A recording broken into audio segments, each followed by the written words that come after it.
గురుగారు, ఈ మధ్య కాలంలో జగద్గురువులు అనేవారు చాలా ఎక్కువయ్యారు. నిజానికి జగద్గురువు అంటే ఎవరు? శ్రీరామ జయం, శ్రీకృష్ణ జయం. కృష్ణం వందే జగద్గురుం. కృష్ణుడు మాత్రమే జగద్గురువు.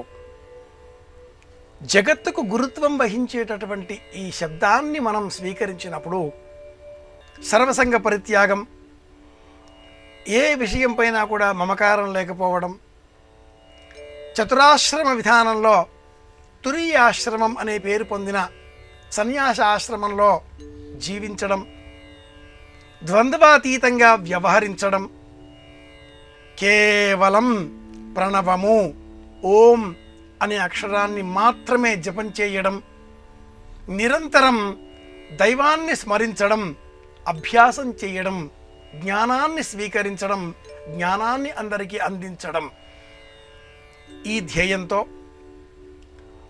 ఆదిగా ప్రప్రథమంగా మొదటిసారిగా చరిత్రకు సంబంధించినంత వరకు కృష్ణుడు తొలి జగద్గురువు.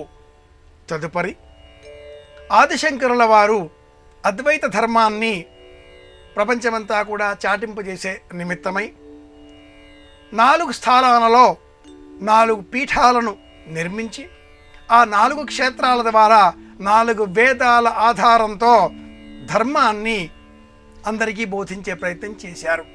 కనుక ఆదిశంకరులు జగద్గురువులు. ఆ తదుపరి క్రమేణా ధర్మం పలు మార్గాలుగా వ్యవహరించడంతో అద్వైతంతో పాటుగా విశిష్టాద్వైతం రంగంలోనికి ప్రవేశించింది. అద్వైతమే కానీ విశిష్టాద్వైతం.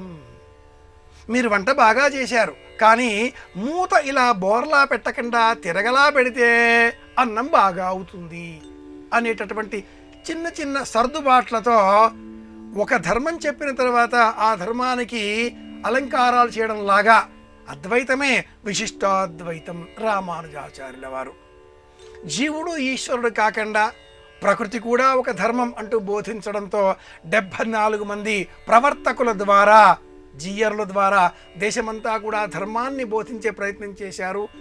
1000 ఏళ్ల చరిత్ర గల విశిష్టాద్వైత ధర్మం కూడా అంగీకారప్రాయం, అంగీకార యోగ్యం.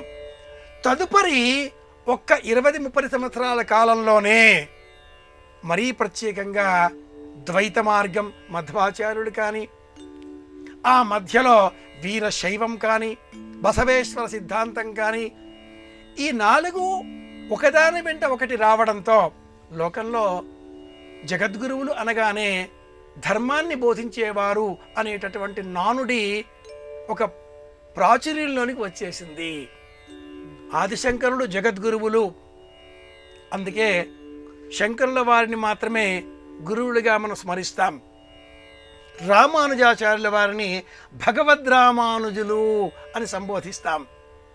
తదుపరి ఈనాటి కాలానికి గడ్డం పెంచుకొని, సెల్ ఫోన్ చేతిలో పుచ్చుకొని, కాషాయ వస్త్రాలు ధరించి 4 రామాయణ భారత సంబంధ శ్లోకాలు నేర్చుకుంటే ఎవరికి వారు వారి వారి గృహాలలో పీఠాలు ఏర్పాటు చేసుకుని శ్రీపీఠాల పేరిట, మరో పీఠాల పేరిట లోకమంతా కూడా వ్యాపకం చేస్తున్నారు.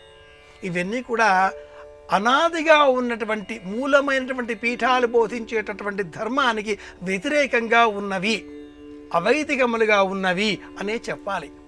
ఇందువలన సామాన్య మానవుడు సందేహంలో పడిపోతున్నాడు.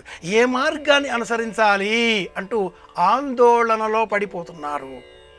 సనాతనంగా ఉన్న ధర్మాలనే పాటిద్దాం. అద్వైతము, విశిష్టాద్వైతము, ద్వైతము, వీరశైవము, ఈ 4 అనాదిగా ఉన్నవి. మన భాషలో చెప్పుకుందాం, ఆధునికంగా మాట్లాడుకుందాం అంటే కూడా ఒక 1000 ఏళ్ల చరిత్ర గల పరంపర కలిగిన పీఠాలు ఇవి. ఈ పీఠాల ద్వారా బోధించేటటువంటి సత్యం, ధర్మం ఆర్ష సిద్ధాంతానికి అనుకూలంగా ఉంటుంది. వైదిక మార్గానికి, సనాతన భారతీయ ధర్మానికి అనుగుణంగా ఉంటుంది.